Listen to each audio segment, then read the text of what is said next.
ආයුබෝවන් අපි CBG ආයතනයෙන් අද අපි ඔයාලට කියලා දෙන්න යන්නේ පහසුවෙන් ක්‍රිබ් report එකක් ගන්න ආකාරය. අපි වීඩියෝ එකට යන්න කලින් ඔයාලගේ ID එකේ දෙපැත්තම ෆොටෝ අරගෙන තියාගන්න.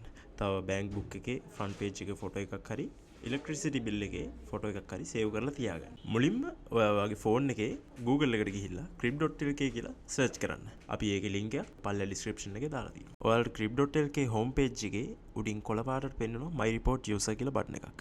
ඒක ක්ලික් කරන්න. එතනින් දෙවෙනියට එන unregister බටන් එක ක්ලික් කරන්න. ඊට පස්සේ එන Google form එක ඔයා හොඳට කියවන්න. form එක කියවුවට පස්සේ එතන පල්ලෙහෙන් ඔයාගේ title එක තෝරගන්න. ඉතින් ඔයා title එක තෝරගත්තට පස්සේ පළවෙනියට තියෙන row එකේ ඔයාගේ full name එක ඔයා type කරන්න. ඊට පස්සේ තියෙන්නේ ඔයාට ඔයාගේ gender එක තෝරගන්න. gender එකෙන් පස්සේ මේගොල්ලෝ ඔයාගේ birthday date එක ඉල්ලනවා. හැබැයි ඔයා ඒක type කරන්න යන්න එපා. මොකද ඒක calendar එකෙන් ඔයාට තෝරගන්න තියෙන්නේ. birthday එක select කරාට පස්සේ පල්ලෙහා row එකෙන් ඔයාගේ පුරවැසිභාවයත් ඔයා select කරන්න. ඊට පස්සේ ඔයාගේ හැඳුනුම්පත් අංකය මෙතනින් type කරන්න. ඊට පස්සේ මේ previous NIC number කියන්නේ ඔයාට කලින් හැඳුනුම්පතක් තිබ්බනම් ඔයා ඒකේ අංකය මෙතනින් ඇතුළත් කරන්න. එතනින් පස්සේ ඔයාගේ ඇඩ්‍රස් එකයි සිටි එකයි මේකේ ෆිල් කරන්න. ඊට පස්සේ මේගොල්ලෝ ඔයාගේ මොබයිල් නම්බර් එකක් ඉල්ලනවා. මේක හොඳට අහගන්න. මේ මොබයිල් නම්බර් එක ටයිප් කරද්දි හරියටම දාන්න. දාලා click to verify කියන බටන් එක ක්ලික් කරන්න. මම ඔයාලට පෙන්නලා තියෙනවා වගේ crib online කියලා නම්බර් එකකින් OTP එකක් ඇවිත් ඇති.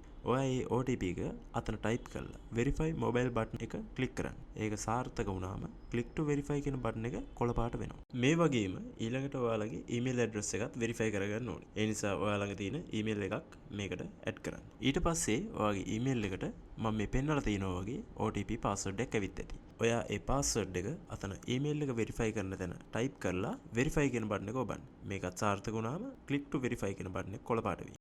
මේ වෙරිෆිකේෂන් වලින් පස්සේ මේ වගේ නැවත අවශ්‍ය භාෂාව තෝරගන්න.